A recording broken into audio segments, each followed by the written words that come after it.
What if your favorite way to unwind could actually reward you? With Mistplay, it can. Stop scrolling social media for nothing. Mistplay lets you earn points just for discovering and playing mobile games. Redeem them for gift cards from brands you love, simply for doing what you already do to relax. Download Mistplay today and make your downtime more rewarding. You're listening to Heaving Bosoms, the podcast where best friends recap romance novels while solving mysteries and enforcing boundaries.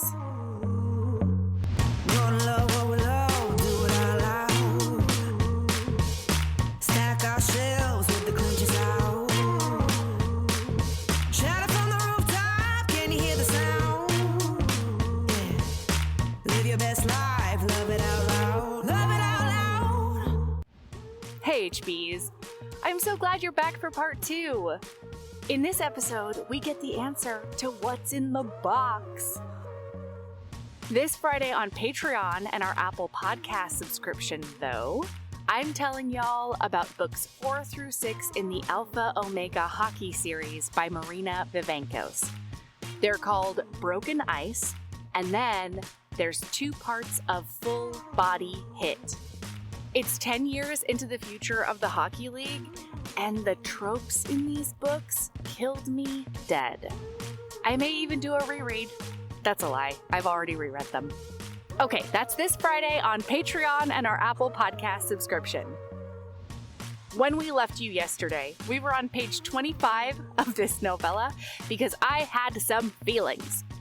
Meanwhile, Des was out in the swamp with the Kikimora, and unlike me, she wasn't at war. I guess we all make our choices. Also, we still don't know what's going on with that monster's downtown situation. And that's where we're jumping in. Here's part 2 of She Came from the Swamp by Darva Green.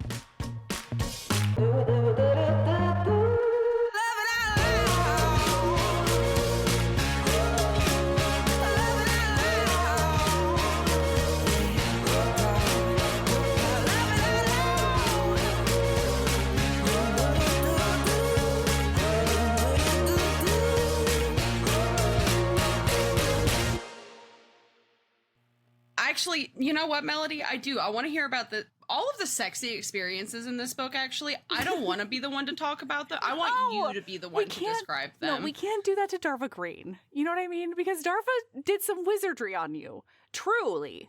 Like, Darva did the insurmountable with you, Sabrina, anti-pond scum lubricant.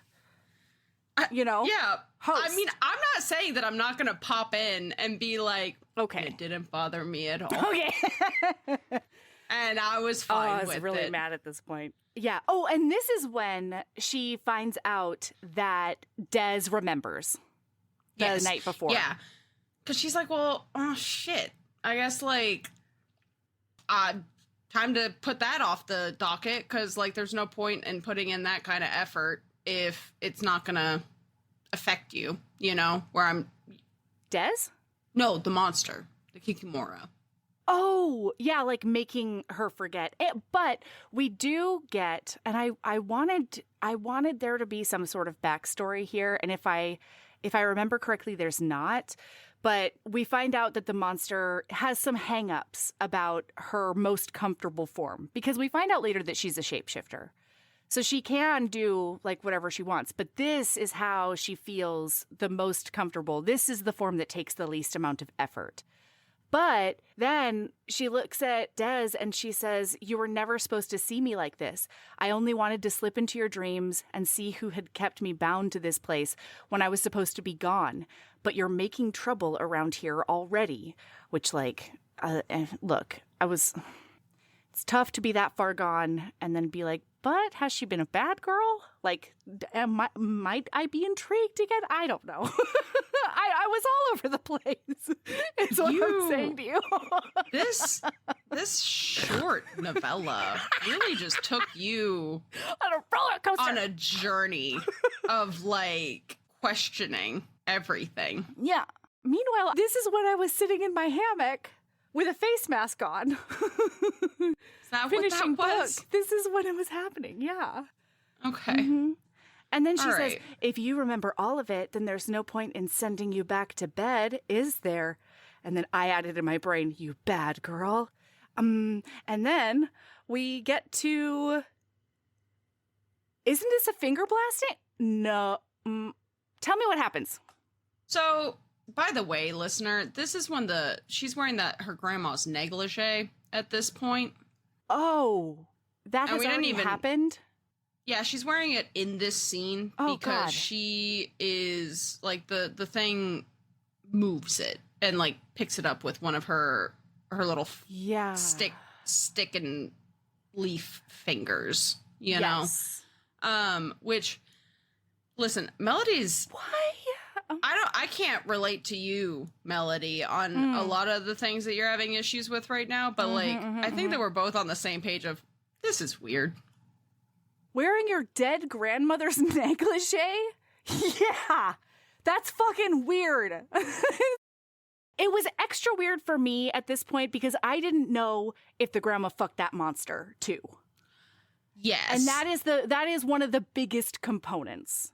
Because I'm all about a vintage negligee. Same. That's not my issue. It's not I my thought issue. this was turning into where I I thought we thought were the going monster was is going to that- be like, oh, that looks familiar. Nice negligee. Yes. Let me take it off Yes. you too. Yeah, that's exactly. And I'm like, I don't want to be thinking about you fucking my meemaw. No. Well, Mm-mm. you're fucking me, you know? But it is super horny because she like, damn, this girl also like, man, Des and I are just two very different people because Des is so bold because Des literally looks this yeah. monster dead in her beautiful leafy green face. Yes. And says, you could try sending me back to bed, but maybe you should join me there. I think I have something better than scraps. And I was like, bold. You're still not sure that this thing isn't going to just chomp you. Yeah, just like- murder you to death. But like She, also... okay, Sabrina, she also, at this point, doesn't Melody, know... I just that she's- need to make this statement right now. A 98-page book is not allowed to be a two-parter. It's not. I won't let it. But no, wait, hang on. But like the way you and I are going right now, we're about to bride this bitch, and we can't. Yes, Sabrina. No, but look. But also, okay, look, if you go way, way back in the podcast, all right, I am the host that doesn't mind, like, wet sheets, you know? Or, like, I can get over a cupcake in a bed or something, right? But at this point, our beloved I had Des forgotten that about you. does not know that this monster shapeshifts.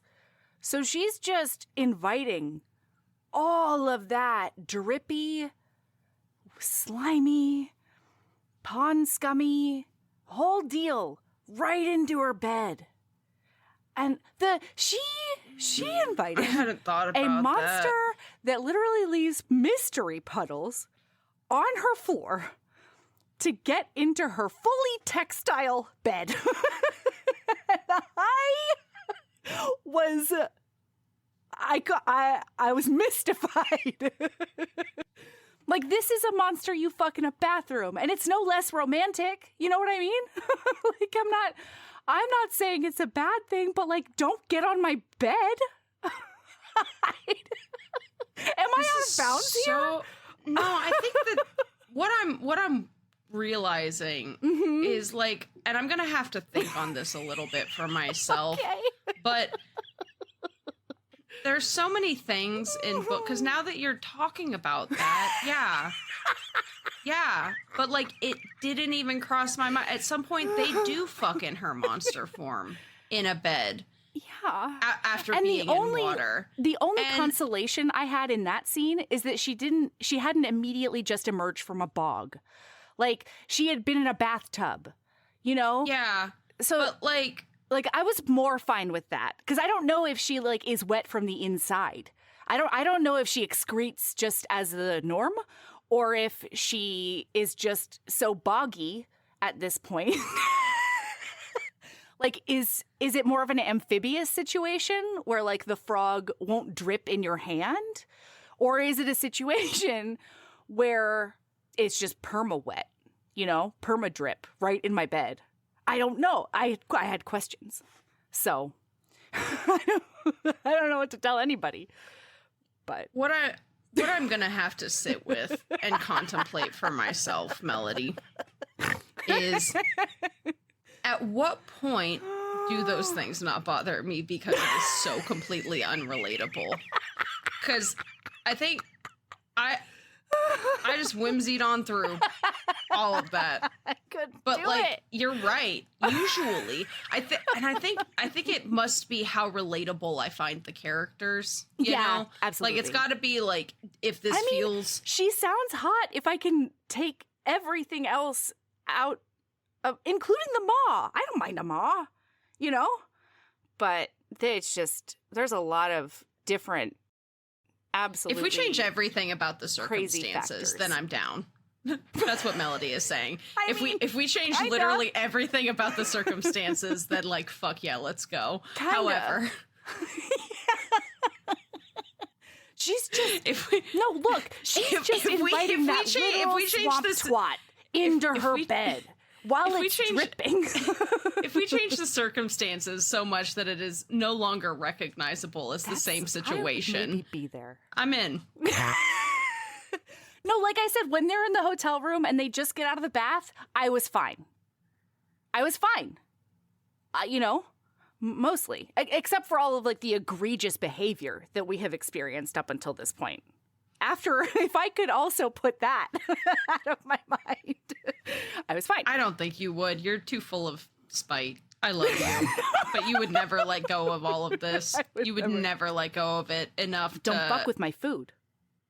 Man, this actually makes me think. One time, my two friends made me an entire vegan chocolate cake. And it was like a fudge cake, right? It was for my birthday, and I was so excited about it. And then later on, because I had like coaching sessions and stuff, so I brought this cake with me. And I was very excited about it. I was like eating a bite every once in a while. And then one of the other coaches came in to be like, I heard there's cake. Like, can I have some? And I literally, like, mid go off, had to stop myself from jumping down this woman's throat like a competitive hound dog. I was like, my cake is what I wanted to say out loud. And then afterwards, I realized that, like, to a normal human being, an entire cake is not a serving. But it was my present. It was for me. It was made with love with me in mind. So that's the surfing it feels like. That feels like you should fuck off. And I stopped myself. But I'm still, even now, I'm getting hot about it. And I let her have some, and it was one of the hardest things I've ever done. Oh, I'm so mad about it.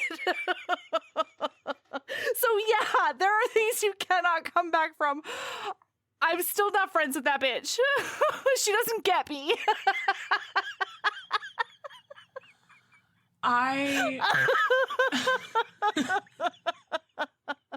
We're not compatible. Oh, man. Anyway. So, in the book... back to book. Yeah. So this is like all of this like horny stuff. And this was one of the things where it did make me pause, because as she's touching this negligee, the Kikimora says, "This looks familiar." Does the Kikimora say that? Yes. No. And she says, "This looks familiar." And she says, "It was my grandmother's." And then she says, "Wait, was this the kind of offering she made?" Yeah. I straightened up against the Yes. tree trunk and I felt my shoulders hunch forward protectively. That would be so gross. And the Kikimora is like, "No, I came here for vengeance, and I just happened to, make good with your grandma. Mm-hmm. Like, we got along, we figured out a plan." And so they're like, "Let's go. Like, I'm down, you're down, let's tell stories, let's fuck it out. And the Kikimora's like, no, like not right now. And she says, I've never had a human offer me her body or their body in my true form and in all my of true these form. things. Wait, no, we can't herbs this because I just need to tell you my note. The note I made when I highlighted this whole passage. It's because it says, I've never had a human offer their body. Not when I'm in my true form, she said, circling one nipple with her middle finger, which is made of twigs. The soft leaves tickling my skin in the wake of the pressure. You're strange, looking at me with those doe eyes, like you're afraid and yet you don't run. And my note, after I read the very first sentence, is, oh, thank goddess, there's another option. Oh, because of the true form thing. Yeah. I was like, oh, okay. This might be salvageable. You know, there's another option. Well, it's also like, I feel so bad. But truly, I was not in the headspace to read this book. I was not in the right headspace. I've never had a human offer me their body, not when I'm in my true form. Oh, thank goddess. There's another option.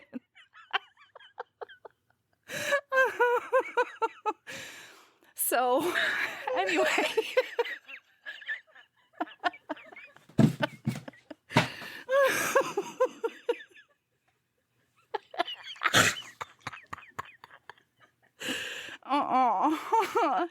It was tough for me, Melody. Good book. Excellent writing. Sexy for others. I lost on me. Well,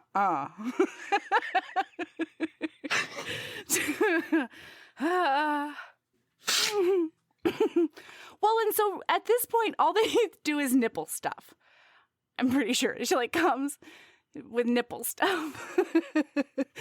And that's when she sends her back to bed, maybe. Oh, but we do have a scented my arousal situation, which I wonder if you took note of, Sabrina.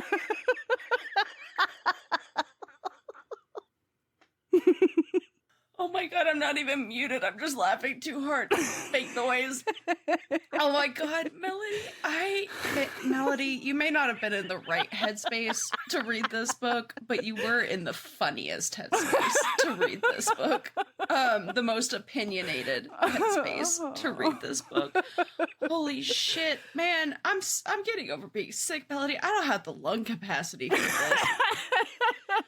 Oh, man. Yeah. Aprovecha los DeWalt Deals en Lowe's. Obtén gratis una herramienta DeWalt Selecta de 20 voltios max al comprar un kit de batería de 5 amperios hora y 20 voltios max selecto. Además, lleva gratis una batería adicional DeWalt de 20 voltios y 8 amperios hora al comprar una sierra ingletadora compuesta DeWalt de doble bisel de 10 pulgadas y 20 voltios max. Nuestra mejor selección está aquí en Lowe's. Válido hasta 6/24 hasta agotar existencia. Selección varía por lugar.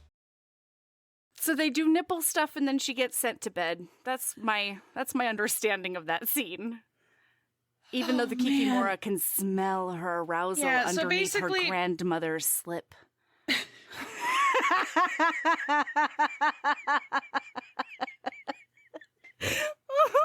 Sorry. Carry on. I can't, Melody. I can't carry on. Well, so then she decides that she's going to lure her into her dream is the next scene. Oh my God. Well, I think she's trying to lucid her dream. She's trying to lucid dream her way to that pussy.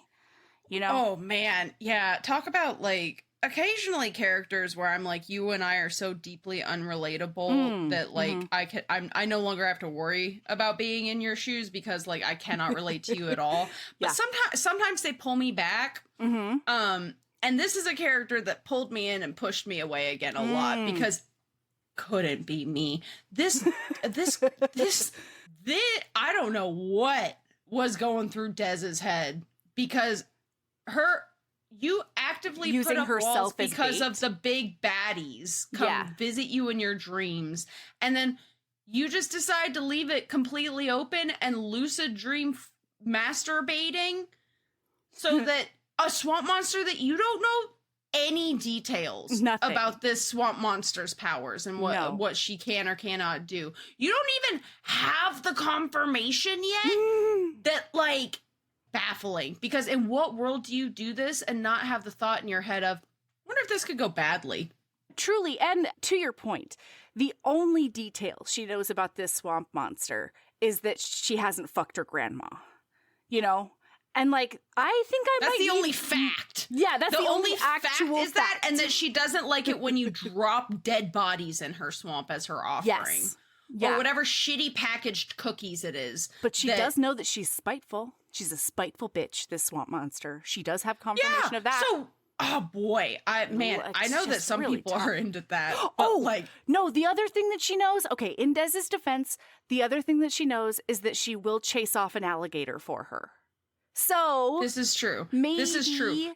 She can cross multiply and divide that into saving her from demons or whatever. Yeah, but hang on. Listen, that's a fucking hell of a leap. I hear that. Yeah. That's a hell of a leap. I hear that.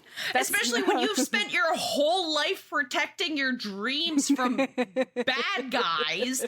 And now you're like, man, but like, maybe this isn't as unrelatable because I've done some questionable things for good sex. Now that I'm actually talking about it, this might not be. But had you already confirmed you would have good sex?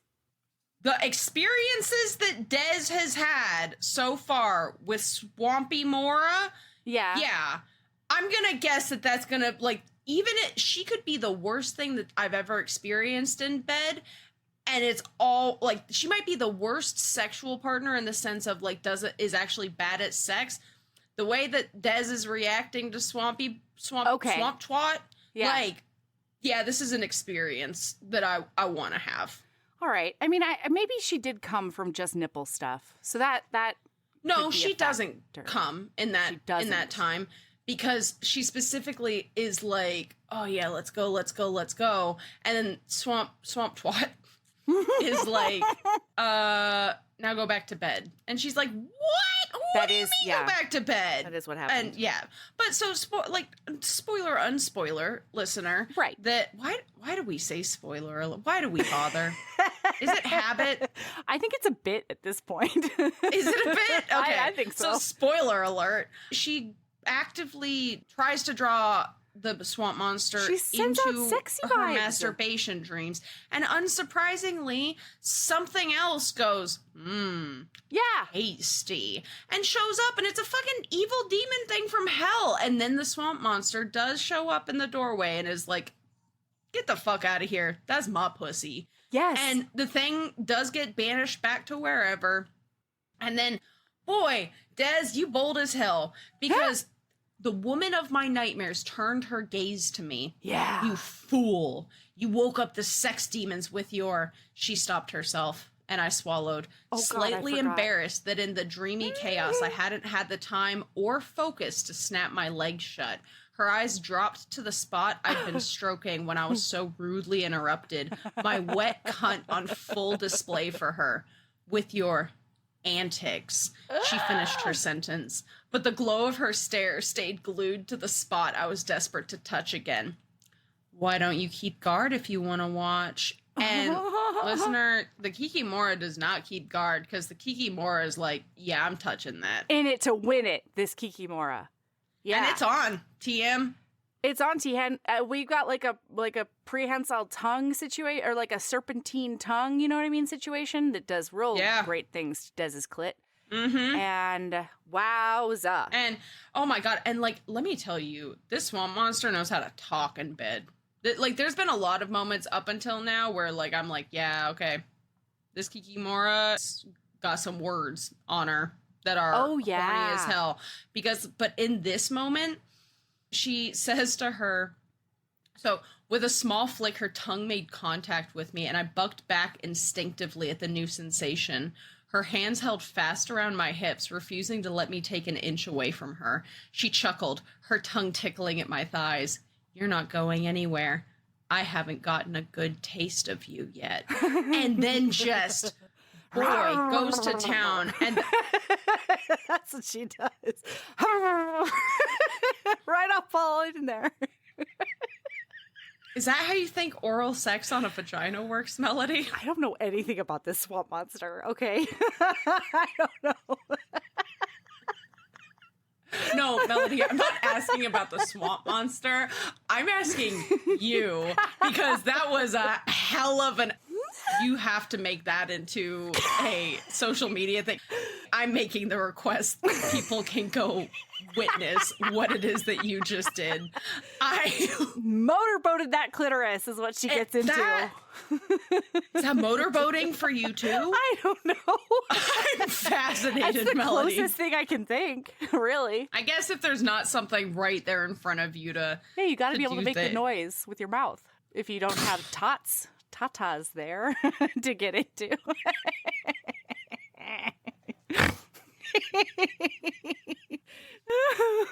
So anyway, wow, she goes down on her, and it's Banana Town bonkers. Oh my god. So they're still in dream state right now, and then the lights start flickering, and the Kikimora is like, yeah, we gotta go. And then they wake up.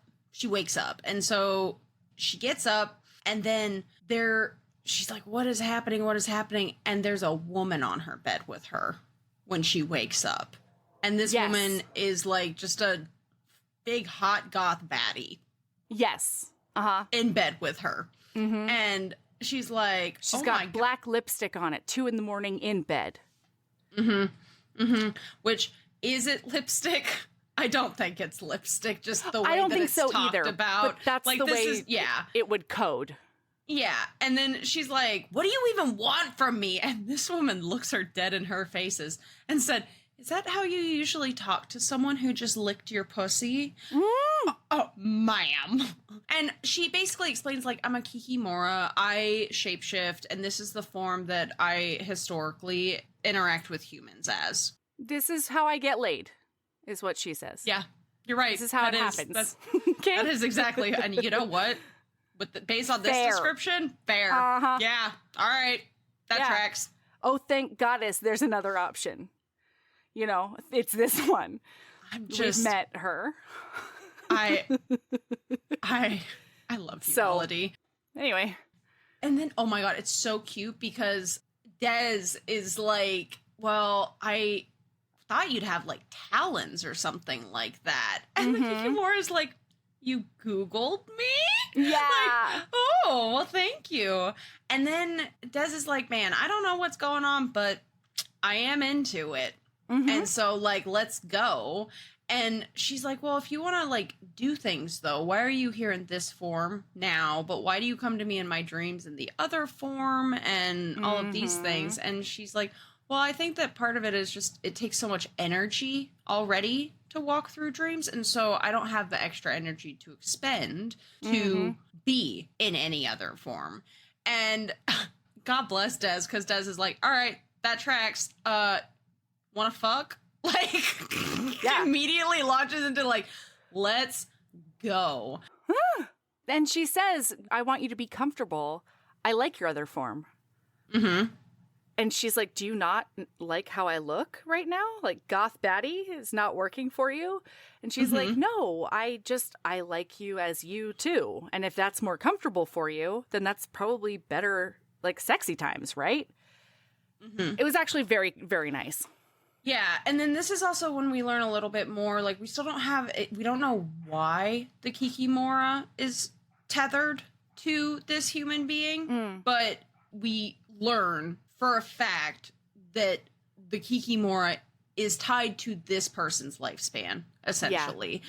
Because Des is like, why are you protecting me? Why do you save me? And the Kikimora is like, well, and this doesn't track for me as we continue reading the book, Agreed. Right?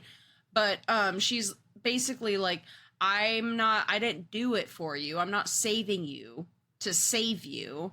I'm saving you because my life is tethered to yours and there is no me without you. And Des is obviously like... Which is like a lot of pressure for a hookup. You know what I mean? Well, also not only that, but like later, that's all the Kikimora wants. The Kikimora is like, God damn it, just let me leave. Let me loose Let from me this die. mortal coil. Really, yeah. Like, oh Yeah. God, devastating. But since it does say, I didn't do it for you, she snapped. And so I read it more as like a defensive response. Like, I don't care about you. You know? Yeah. Absolutely. Yeah, that's exactly what's happening. She's like, because she doesn't want her to get attached, basically. Yes. It's what I'm taking from it. Yeah. And so this is when the next morning, they fall Dimitri asleep. calls. Yeah. Oh my God. Dimitri, what a gigantic pile of bullshit person. Agreed. Like, yeah. he is really the one that made me go, yeah, I don't understand this family situation at all. Yeah. Like, yeah. What is happening?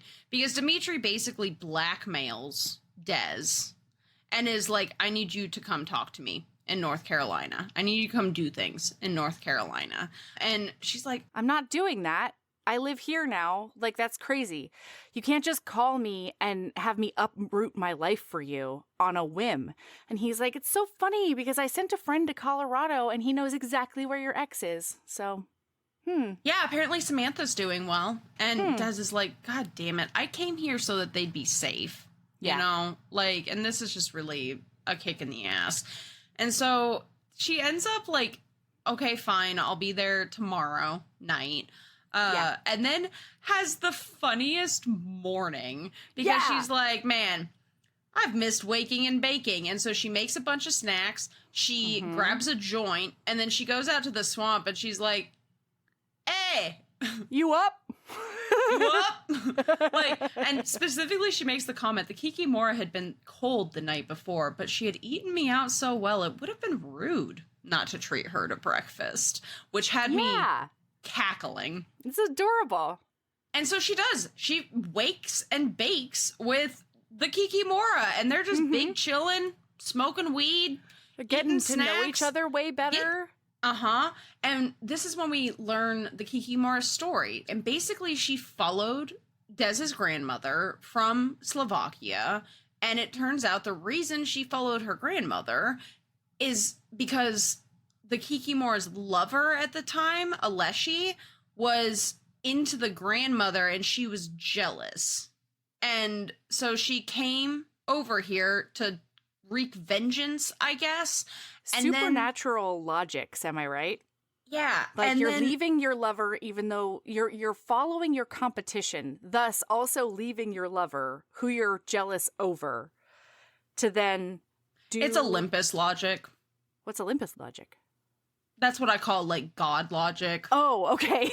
Yeah, like fair. deity, supernatural, immortal being logic. Like, yeah, we're never gonna understand that's as fair. mortals. Yeah, that's fair. Yeah. And so she came over here, but then she was like, damn, I got made fun of a lot for being a bad Kikimora.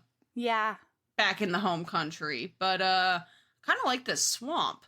And then she essentially cuts a deal with the grandmother to be like, all right, we'll be roommates.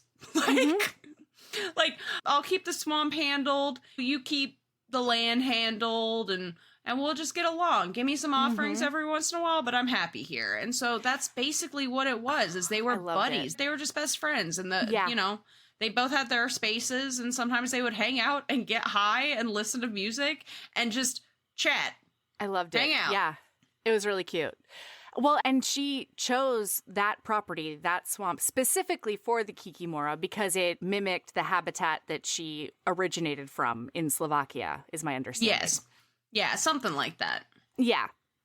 So it's really cute, but that's all we find out at this point, because then Des thinks to herself, I don't know why I'm doing this, because, like, we're not in a relationship, and the Kikimora would never want that. But she tells the Kikimora that she's going to be gone for a few days. And the Kikimora's like, why? What's going on? And she gives enough information for her to, I don't know, it seems like she's side-eyeing the whole situation and she doesn't love it. But she also doesn't say, I'm going to jump into your car tomorrow and go with you, which is what happens. Yeah, that's exactly what happens. Like, she gets out to her truck and there's just a person there, and it's that hot goth baddie. And she's like, I'm coming with you. And Des is like, Oh my God. Can I tell you my sure? favorite line of the book? I'm so sorry. It's right before she sees her that morning. And she's like, wow, she didn't come by last night. I don't see her today. And it says she hadn't showed up, and I tried not to let it get to me. She was probably busy doing swamp chick shit, whatever that was. I loved it. Sorry. Carry on. No, it's fun. And so they hop line. in the truck and they travel and they're driving. And then she ends up getting a flat and hops out, and she's like, all right, time to fix this, which, like, man, talk about a competence boner. Same Kikimora. I would be watching that tire changing. It's so funny because, like, I'm usually the tire changer. Yeah, I'm the Des. Yeah, I'm the Des here because, yeah. And oh, you know what? I just realized that we need to tell Reading Smut about this book. Do you remember? Because one of the ladies said that she wants more books with, like, really buff women, really strong women. Oh, yeah. And Des, we haven't really told you that, but Des is, like, super muscly, and she talks about it all the time. Yeah, Des works out on page. Like, yes. Des is a big buff queer, and she's hot. Hot. You know, like, competence boner to the we got to max. tell the Reading Smut ladies about it. Okay, sorry. Carry on. So, she watches this. She watches her change tires, and she is into it, which, like, fair. Yeah. Because as they're about to get back in the truck, Rocket's already in the truck, which I could not stop thinking about that. No, I appreciated it. Well, I couldn't stop thinking, though, like, oh my God, my dogs would wreck the inside of that car. I hope that there's not snacks on the floor, like, and it's a road trip. Like, I went through all of the logistics of just having a dog in a vehicle with you, but that's a me thing, and I know that. Yeah. And then, listener, it's, like, on TM, like, back and forth, not hot sex on person, but sex on each other. And they roll into they end up just fucking in the back of the truck. They put the tailgate down. The Kikimora lifts Des up and puts her on there, which is revolutionary for Des, you know. And then they get up in there and they finger blast each other, don't they? Yeah, and then at one point, or does the Kikimora finger blast Des and then jack off herself? No, because, like, she definitely doesn't jack off her. Well, so what it is Des ends up, like, licking, like, so she gets finger blasted, and then Des is like, because I highlighted this because it had me giggling, because she is kissing down her body and, like, playing with her nipples, Des is, to the Kikimora. Has it gotten to the point where she has started calling? Okay. Yeah, she asks what her name is, and the Kikimora's like, I've only ever been called the Kikimora. So she's like, can I call you Mora? Which I really liked. I liked Mora a lot. Yeah. Yeah. Yeah. It's really cute. Super precious. So she says, as she's kissing and, like, playing with nope, I have to talk about it now because I keep almost saying kinky Mora instead of kinky Mora, because there's a point where Des looks at Mora and is like, maybe I should call you the kinky Mora now. And, like, I almost say it every time I say kinky Mora because it made me laugh so fucking hard. But she's, like, playing with it, and she's like, I love, and man, true monster fucker right here, because she is playing with this hot goth baddie human for all intents and purposes. And she's like, man, I love these, but I love them even more when they're bobbing in the swamp water. I want to touch you so badly when they're like that. And then Mora says, it's better like this. Besides, what if someone caught us? And this just made me laugh as somebody who's lived in the Deep South for a long time. Right. Where Des said, good point. Much easier to explain two normal women banging in the back of a truck. And I had to put the book down because I was laughing so hard. I was like, baby, I'm telling you from experience that is not the case. But it was just really delightful. And they end up touching, and she is fingering Mora. Yeah. But it's Mora as a human. And so it's not, like, Melody has not yet had her what's in the box I don't know what's answered. In that box. Yeah. Yep. What's in the box? I don't know what's going on. And they just have, like, really hot sex and, like, it's really hot. Touch each other. And she goes down on Mora, and it's hot. It's fun. It's a great time. And then they hop in that truck and they keep driving. And so Des makes a joke that like they might both be swamp creatures and they have so much in common. And then the Kikimora says, I suppose we do, Moya Ribka. And it's a diminutive. She's calling her little fishlet, which I thought was adorable. I also highlighted that because I thought it was very cute. It's so cute. Des also thinks it's cute because Des is like, man, that's pretty cheesy, but also like her heart squeezes. It feels like a cute pet name, and I'm into it. Well, and Mora has already gotten like whiffs of the family's weirdness, but we do find out a little bit more, and we find out that Des makes it very, very clear that like she absolutely does not want to do this, and she's getting more and more tense as they get closer to the destination. And so when they get out of the car, yeah, and it really like we find out just enough more information about her family for me to have 8 billion more questions. 8 billion questions. And we went over a lot of that at the beginning, but they're all here. I actively, I couldn't tell you what the questions were because I did just kind of whimsy past it. But now that you and I, because this happens, you and we'll read a book and then I won't realize something until we're discussing the book. And man, I really do have a lot of fucking questions about your family, Des. What is happening? Well, and when they get out of the car, Mora specifically tells her, don't let him talk down to you. And then she picks up her dog under her arm and walks over to the thing. It just felt very domestic, that whole scene in the car. And very important for what ends up being the climactic third act breakup, essentially. We have a commentary here where Des says, did the Leshy ever try to find you and win you back?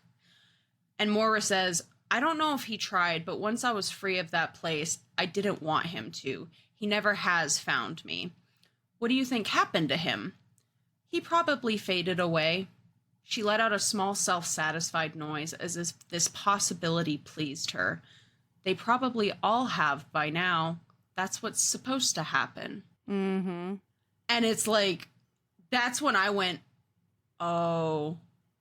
I already kind of suspected that I knew what was happening. Yeah. And then this was the moment where I went, oh, man, I'm about to be really sad in this third act breakup.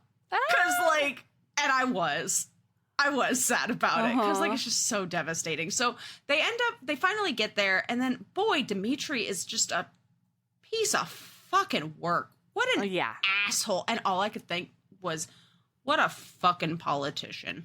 Yeah. And also, I had the question of, Des, I need you to sit the fuck down and tell me what your fucking powers are. Yeah. Because the reason Dimitri called Des out here is because their aunt apparently has, dementia of some flavor oncoming. And he is telling Des, I'm going to kill your ex-girlfriend and all of her friends if you don't kill our aunt. Handle the problem. Yeah, basically he's outsourcing putting their aunt down. And because she's just, getting too conspicuous with the ways that she doesn't remember that she has to, curb her powers in certain ways, right? And it's going to mess up his political campaign. And so he's like, you need to take care of this because I can't be seen anywhere near it. Yeah. And it's crazy. Yeah. And then doesn't Mora immediately step in? It's very clear that Mora is unhappy right now because she's sitting on the side of the table looking creepy as the ever-loving fuck. Yes. And Dimitri and her eyes clocks start it. glowing. And then she says, Mistress, may I? That's and right. I was like, hot. What the fuck is happening? Mm-hmm. And then Mora does some weird swamp person magic with the glass of water in front of Sabrina. Dimitri. And he's Sabrina, you can't call it weird. swamp monster magic. Okay, that's not how it is. All right, it's not the experience that Dimitri or the reader had. Okay, it's not the experience I had, and I think you need to honor my lived experience. I would love to hear your experience, because that's not the part I have highlighted, because I didn't give a fuck. So I would love to hear your thoughts, Melody. There is just a non-aggressive glass of water sitting on the table minding its own business, okay? It's just a normal diner glass of water. It hasn't done anything to anybody. Sitting in front of Dimitri. And this monster intimidates Dimitri by making not only making it into like green swamp water, but then it starts bubbling and like drooling all over the table and like getting swamp juice on his pants and stuff. And he has to get up from the table.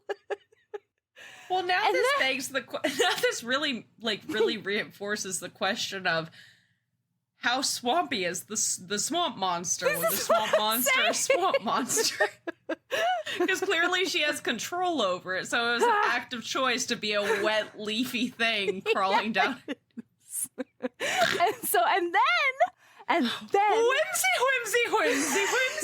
You're standing. If this is the equivalent of like walking past something, right? Like so you and you are rubbernecking it, right? You're causing traffic, yes. And I'm just like, bitch, can we go? It was a peripheral nothing to you, yeah. And like, then I clocked it. I was like, yeah, that is fucking crazy and creepy and weird. And then I was just like, time to go on. Like, la, la, la, la. But then, and I feel like once you think about this, you're going to sing a different tune, all right? Because with our Swiss cheese goldfish memories, okay? Then Mora has the fucking dacity to basically rewind and like get all of her swamp powers out of that glass of water. So then it appears totally normal again. Anybody could drink that, Sabrina, and they wouldn't know that there was pond scum lubricant all up in there just like moments ago. All I can think is the ultimate power move, and one that I would probably have done in this situation. I would grab that cup and drink that water. Oh my God. While looking Dimitri just dead in his eyes. Oh, you're a stronger man than I tell you that much. God. Listen, I've already It would be a superpower mood. Yeah, like... It is a big power mood. I'd be like, interesting. Mm-hmm. Just guzzling it down. Well, and then it's so fucking hot because Mora looks him dead in his face and says, "You will not threaten my mistress. I have sworn to protect her from all of her enemies." And he's like, "What are you, some kind of demon? I'll have someone come take care of you too." And she says, "Oh, honey, you wish. My mistress will not run your errands for you any longer. We came here to tell you that." And he's like, "Is this true? Did you come here to challenge me? You know I can make you." And then Mora says, "If you threaten her, if you threaten Samantha or Natalia or anyone else she loves, then you risk your opponent's campaign manager and everyone else finding out about your son. Or should I say, cub." And it turns out Mora went and did some like little dream stalking and dug through Dimitri's head to figure out like what could be used essentially to blackmail him. Yeah. And it basically works. You know? Turns out there's a werewolf cub. Yeah. You know? Yeah. Fun. And so now Dimitri's done, you know? Yeah, he's never going to come after her again. Like, if he ever wants to feel the tiniest bit safe drinking any liquid, he will never come for her again. And that, I feel like, is a really excellent deterrent, even before the cub, you know? And then that night is when they go back to the hotel. They end up having, like, some real hot, sexy times in tubs with oral and touch-ins and toys. And, like, they have a good old time. essentially, in that hotel room. And this is when they do have that kinky Mora conversation. Yes. Because I did find that quote finally. And this is also, though, when Mora makes the comment of, you know, you're more powerful than the rest of them, right? And I'm sitting there going, how? Why? Why? What do you mean? What are the powers? What are your powers? Is Mora only able to dreamwalk into dreamwalkers, or is Mora also a dreamwalker? Well, also, also Dimitri called Des in to handle the ant, but like, why? Why Des? Why is Des the one? Is it like the 1972, I think, movie Dreamscape, in which if you die in a dream, you also die in real life, and so there are like dream assassins? Is it like that, Darva? Listen, I don't know. Here we are. Anyway. Here we are with questions. So they have sexy times, but now it's like, let's launch into the end of it, you know? Oh, except for this one quote. I'm so sorry. I do have to tell this quote because Des says to Mora, maybe I should call you Willow when you're being sweet. That's what I think of when I see you like this. And Mora says, not something so beautiful as a willow tree. And then Des says, yes, as beautiful and terrible as something you'd find out in nature. Yeah. And this is also when we find out what's in the box. Oh, hoo dangy. She says, can I please go down on you? And Mora says, no, you would hate it. It's terrible down there. I'm so embarrassed about it. It's a mucous membrane, but it's a nature mucous membrane. And so it could be anything down there. And I don't want you to deal with it. And like, maybe I'll just transform just it instead of, you know, with my whole body. You can experience the rest of the body, but that is just like too horrifying. How did you feel? How did you feel about what's in the box? I loved it. Okay. I loved it.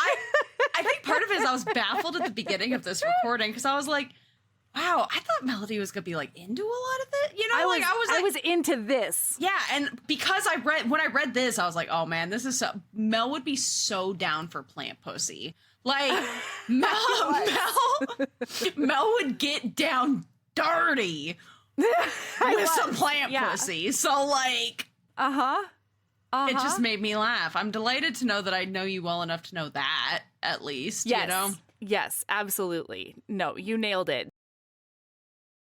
This was really when I was like all in. I was like, the food is forgiven. Everything else, we're good. Because what kind of, is it a bee? A bee? Bee orchid? No. It's a bee orchid, right? Mm-hmm. Yep. Yeah. So she gets down there finally, and it basically looks like a bee orchid, which is this beautiful, like, unique little flower, you know? And as soon as this happened, I was like, duh. Yeah. You know? Duh, Melody. Why did you go to all the places except for this one? Yeah. Why? Yeah. Why would I do that to myself for 91 pages, you know? Yeah. Why did I do that? I mean, to me. Yeah. I did it to me. Yeah, you hurt your own feelings, Melody. Did. Yeah, your own really sensibilities. Did. Yeah. I did. Yeah. And it's just a beautiful little bee orchid. Yeah, and then I'll snuffle all up in that, right? Like, come on. What? But also, like, oh, wait, no. I'm going to go back on this a tiny bit. I was about to say, I don't know that you would snuffle all up in that based on everything that you've said up until this point, even if it was bee orchid pussy. I don't think you're snuffling all up in it because of everything else associated. I'm not. But also, Mora also did this to me because she acted like it was some kind of crime. She acted like it was some kind of, like, should be on the Geneva Convention situation, not letting her down there. Yeah. And so I understand why I went to a negative place when it was just a beautiful little bee orchid. Mora, what's your damage? Why don't you like flowers? I think... What is it? Why are you embarrassed? Well, I feel like, I mean, listen, I can understand Mora's uncertainty, you know? This is a human. Humans are persnickety, you know? Mara, she got over your seaweed hair. Not every human is going to be like, fuck yeah, let me get all up in that Venus thigh trap. You know? Nailed it. I'm so proud of myself right now. I'm also proud at how long you kept a straight face when I could tell deep inside you. You were just the minute it clicked, I was like, oh man. This is a fucking good one. We have to stop celebrating our jokes. It's less funny at that point. No. We have to make listener think that we're professionals. And this, Sabrina. In the world as it is right now, I'm choosing to celebrate myself because that was a fucking good one. It was a bar, is what I've heard the kids saying these days. That was a bar. Oh, it's man. a Venus fly trap. Yeah, thigh trap. Yeah, no, but really, like, she got over your seaweed hair. I think she's fine. You know? Yeah. Anyway. Yeah, so it's just a beautiful little yeah, it's a beautiful thing. And then also Google it. I Googled bee orchid and spot. I mean, right there. Well, son of a bitch, Melody. I wish I hadn't Googled it. Why? I would be terrified. What? To open would you look at it like a tropical frog? Looks like a bug. Look at it and be like, it's called a bee orchid, dude. Yeah, I know. I hadn't thought that hard about it. So you were thinking more of a Georgia O'Keeffe situation. And instead, I mean, it is a little bit weirder, but it's not like, what are those tiny frogs that are also poisonous? To be clear, I also, when I walked into it, was coming into it with the thought process of, like, it is the vibe of these colors. It is if I open somebody's legs and I was confronted directly. I said what I said and I'm not taking it back. If I open somebody's thighs and it was just a bee orchid right there, I'd be like, I'm not saying I'm not, because like when I say I'm a monster fucker, I'm not kidding. I'm like, I'll lick that bee orchid, but like I do need a second to like center myself. Sure. Because I'm not prepared. You gotta strategize. Well, especially because with everything else about Mora, that's not what I'm expecting. Absolutely. No, that's not what I'm expecting when I open those legs. You know? Yeah. And like, listen, hang on. Let me just get myself sorted. I'm here. Lay the land. I'm down to lick your bee orchid. But like, do you think the bee is the clitoris? Is that the clitoris? Yeah. Yeah, man. Yeah. Well, oh my God, especially because she talks about how Mora has a large clit. A larger clitoris, yeah. Oh my God. Yeah. Wow. I would at a certain point, I would wonder if it was like warding off predators, like a very colorful, poison dart frog. You know what I mean? It does kind of look like that now that I think about it, but you're just that would be delightful, horny, Melody. And this is a you're like, you see that and you're all in, and I see that and I'm like, ooh, maybe I will give this maybe we'll like feel things around first. Yeah. I will go straight in tongue first. Yeah, I'm gonna hold off on mucous membranes, touching mucous membranes until I get a little bit more of a lay of the land. Okay, I like that. Yeah, that's fair. But yeah, so then they have this beautiful moment, and then they're headed back, and on the drive, Mora's weird. Okay, Mora super weird, and like very clearly silent, more closed off, and like pulling away, and all of these things. And then this is the part where it made me just, oh man, it hit me right in soft spots, because like I just. One of my favorite things is, like, one of my favorite ideas is this idea that you live on beyond death, right?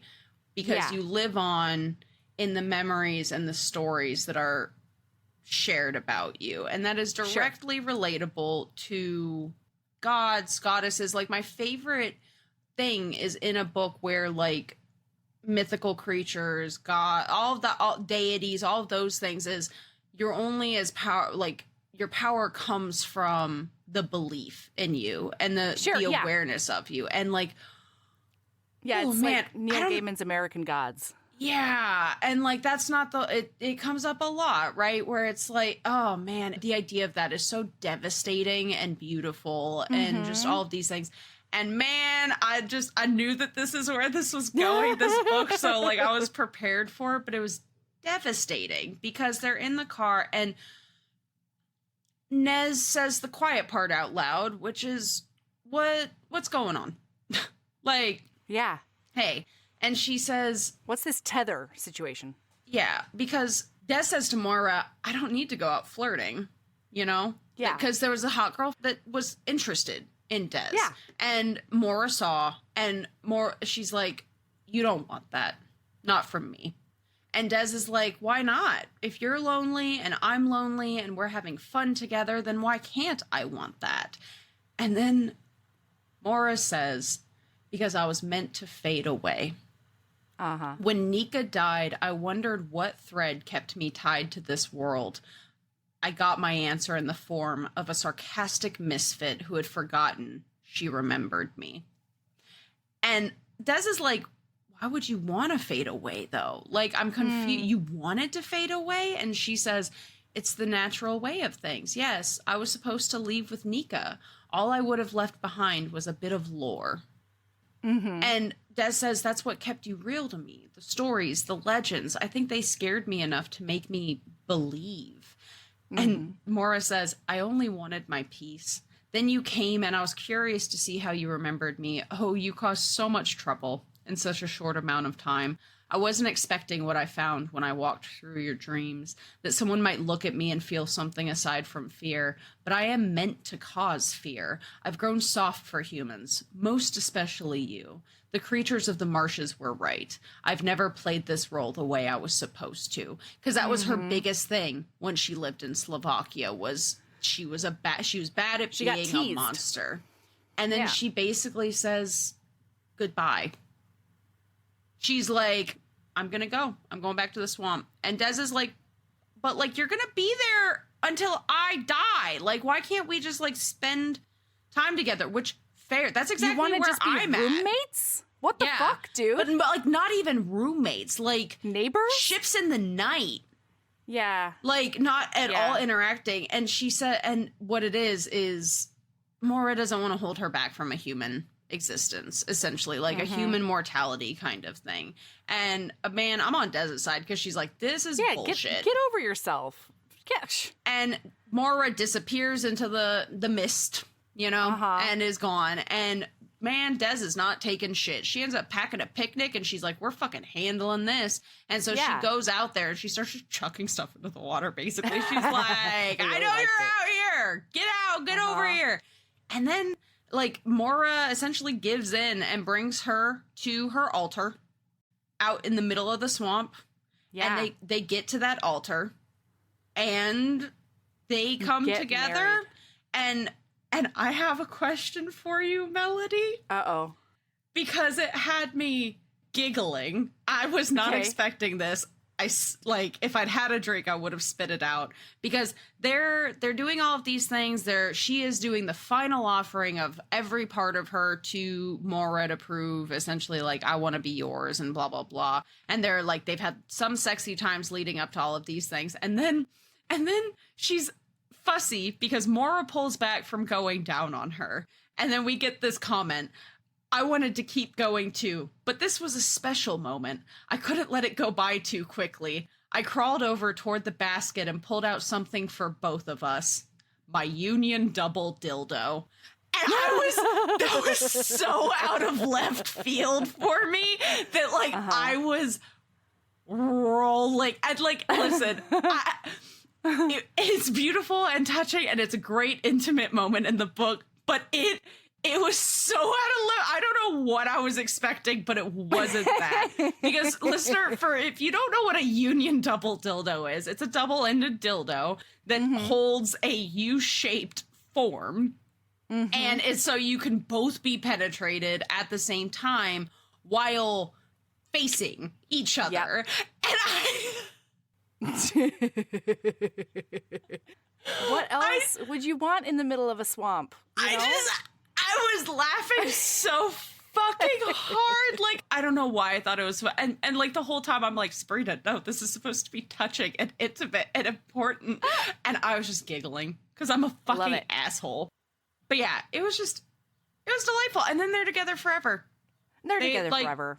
Yeah. They're gonna live out the rest of both of their existences together. And Des has accepted that Mora is, you know, gonna be gone when she's gone, and Mora has accepted that Des wants her. And like, there's this beautiful scene of like, we don't have time to jump into it, but of more like Des, even after Mora said goodbye, Des protecting Mora and being like, hey, paranormal investigator, get the fuck out, because my girlfriend wants to no longer exist, and I'm not gonna kill myself to make that happen, but also like I'm gonna make sure that when I'm gone, she gets her wish. She's gone. Like, it was really beautiful. I wish we could dive more into it, but God, we spent a lot of time at the beginning of this book, and like, you know what? Sorry. No regrets. It was fucking hysterical. There are so many times that I was crying. I was laughing so hard recording this today with you, Melody. Oh my God. Yeah, it was fun. It was a romp. It was delightful. And from my experience, it was start to finish. I had a great time. Yeah. You know, I whimsied a lot more than Melody did.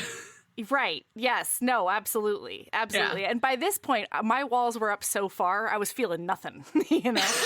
I was good.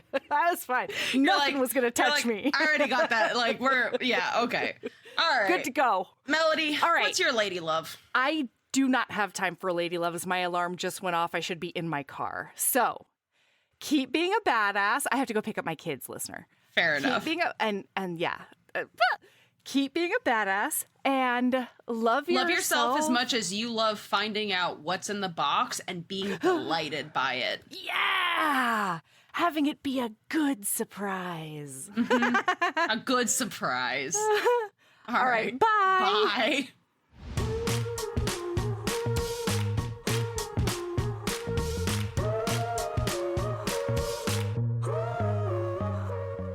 Thank you for listening. Oh man, thank you for dealing with our shenanigans, you know? Next week, we'll be back with the bridge to our next set of episodes. We're recapping Ladies in Hating by Alexandra Vasti. Heaving Bosoms is produced by us, Melody Carlisle and Sabrina Bradley. Editing is done by me, Melody Carlisle. Our theme music is by the incredible singer-songwriter Brittany Fonts, and our art is by the ultra-talented author Kate Pryor. If you like our show, remember to follow us on your favorite podcast app, rate us 5 stars, and leave a review. That one small action is a huge way to help the show. If you want to get in touch with us for advertising inquiries or anything else, you can email us at heavingbosomspodcast@gmail.com. If you want more of us, visit patreon.com/heavingbosomspodcast. You can also find us on Instagram at Heaving Bosoms, on TikTok at Heaving_Bosoms, and in our Facebook group, the Heaving Bosoms Geriatric Friendship Cult. See you next week.